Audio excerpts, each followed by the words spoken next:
मंगल विवाह हो गया। नागलक्ष्मी शेषनाग जी के साथ दिया गई। एक दिन शेषनाग जी नागलक्ष्मी के साथ में भ्रमण कर रहे थे, दोनों घूम रहे थे। लक्ष्मी जी ने देख लिया। लक्ष्मी जी ने नागलक्ष्मी को देखा तो नागलक्ष्मी ने पूछा कि ये कौन है तुम्हारे साथ में? मेरे पति हैं शेषनाग। ओ ठीक है। नाग नागिन का जोड़ा ही ऐसा होता है, पति जाए तो पत्नी बदला लेती है, पत्नी जाए तो पति बदला लेता है। इसलिए हिंदू धर्म की रीति है, गाड़ी के नीचे हाथ में किसी भी रूप में अगर आपसे सर्प मरा है, सर्प की हत्या हुई है, या आपने किसी के द्वारा सर्प पकड़ाकर छुड़वा भी दिया है, तो निवेदन रहता है चांदी का एक नाग नागिन छोटा सा बनाकर, छोटा सा उसको शक्कर के कलश में रखकर बांध कर शिव मंदिर में रखकर आ जाइए, उसको दे दो शिव बाबा को कि अब हमारी तरफ से हमने हाजिरी लगा दी, हमसे दुख, हमसे गलती हुई, हम क्षमा चाहते हैं। गलती मनुष्य से होती है, मानव से होती है, हो गई गलती, अब आपको साथ नहीं। स्वप्न में अगर सांप दिख रहा है, स्वप्न में सर्प नजर आ रहा है, पान का पत्ता, तांबुल पान का पत्ता, उस पान के पत्ते पर एक लाल चंदन से सर्प बना और सर्प बनाकर उसका शिव मंदिर में स्पर्श कराकर बहते पानी में छोड़कर आ जाइए। सर्प दिखना बंद, स्वप्न में कभी नहीं दिख सकता। सर्प का घर में सर्प आ रहा है, आस्तिक मुनि का स्मरण करिए। 5 लोग, एक नाग नागिन का जोड़ा छोटा सा, किसी भी स्थान पर ईशान कोण के अंतर्गत उसको थोड़ा सा खड्डा खोदकर 5 लोगों के साथ नाग नागिन के जोड़े को दबा दीजिए, मिट्टी पात डाल दीजिए। घर में जब नाग नागिन का जोड़ा आप दबाएं तब आस्तिक मुनि का नाम लेकर दबाएं, मां मनसा का नाम लेकर दबाएं,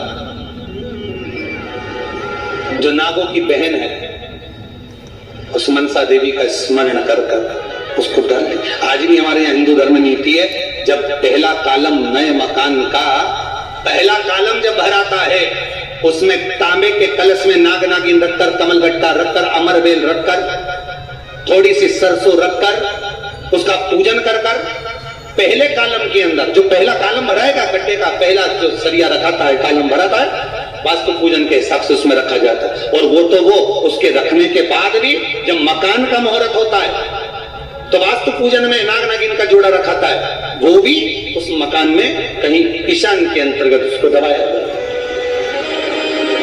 उसको भी। इसलिए कहते थे यहाँ पत्थर मत लगाना, यहाँ टाइल्स मत लगाना। पंडित जी से पूछोगे तो ब्राह्मण बता देगा, इस जगह पर टाइल्स ना लगाइए, इस जगह पर पत्थर ना लगाइए, यहाँ पर वो गोला रखा जाएगा, यहाँ पर वो नाग नागिन का जोड़ा रखाएगा वास्तु पूजन के बाद। 4 लोहे की कील, नागफणी की, वास्तु पूजन में चारों मकान में चारों तरफ लगाई जाती है। क्यों लगाते हैं? कि कोई दोष हुआ हो, कोई जीव यहाँ रहता हो, सर्प का निवास हो, अगर मकान बनाने में टूट गया हो, किसी का मन दुखा हो, तो वो मन ना दुखे, क्षमा याचना, परम आभूषण है, क्षमा मांग लेना, परम आभूषण। गलती करो तो क्षमा मांगने में देरी ना करो, हो गई गलती हो, क्षमा मांगो। हे शंकर, हे शंभु, हे त्रिकालदर्शी, हे कैलाशी, हे अविनाशी, क्षमा करो, गलती हो। तेरा ही दिया मैंने खा, पंचमी, चाहे वो शुक्ल पंचमी हो, चाहे वो कृष्ण पंचमी, श्रावण महीने की पंचमी के दिन नाग पंचमी है। संपूर्ण सनातन वासियों को मेरी ओर से नाग पंचमी की बहुत बहुत बधाई। और चौरसिया समाज को आज बहुत बहुत, संपूर्ण विश्व की चौरसिया समाज को हमारी ओर से बहुत बहुत नाग पंचमी की बधाई हो, क्योंकि पूरा चौरसिया समाज कोई दूसरा नहीं है।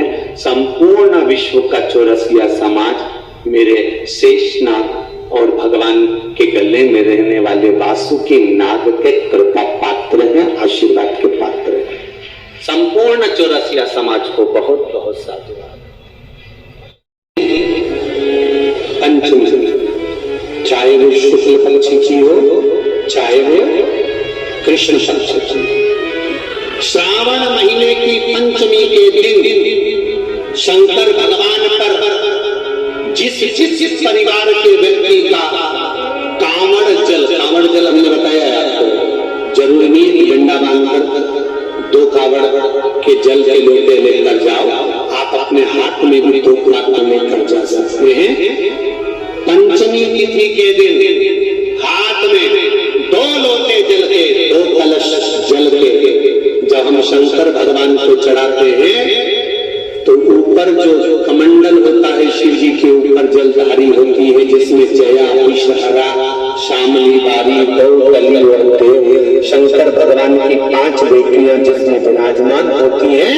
जब हम जल समर्पित करते हैं, हमारे पीढ़ी में, परिवार में अगर कोई अधोगति में मर गया होता है, कुंवारी अवस्था में चले गया होता है, गर्भ में मर गया होता है, गर्भ के बाहर निकल कर भी अगर कुंवारी अवस्था में चले गया होता है, तो श्रावण महीने की दोनों पंचमी पर परिवार का अगर कोई एक व्यक्ति भी जल चढ़ा देता है शंकर भगवान पर, तो सर्प की योनि में नहीं पड़ता, जीव मुक्त हो जाता है, प्रेत योनि में सर्प की योनि से मुक्त हो जाता है।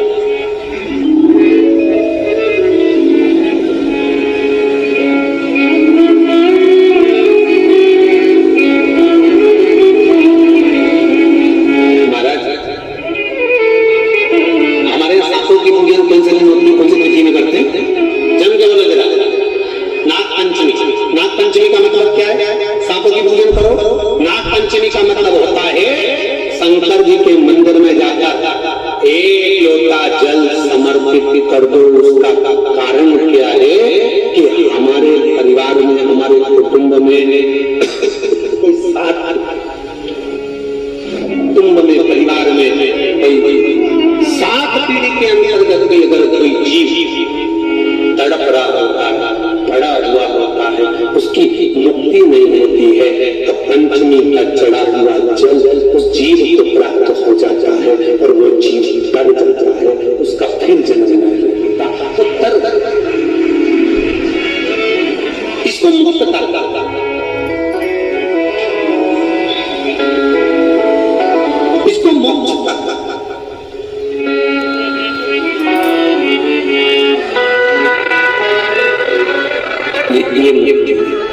ये मोक्ष इसीलिए कहेंगे कि ये मुक्तता।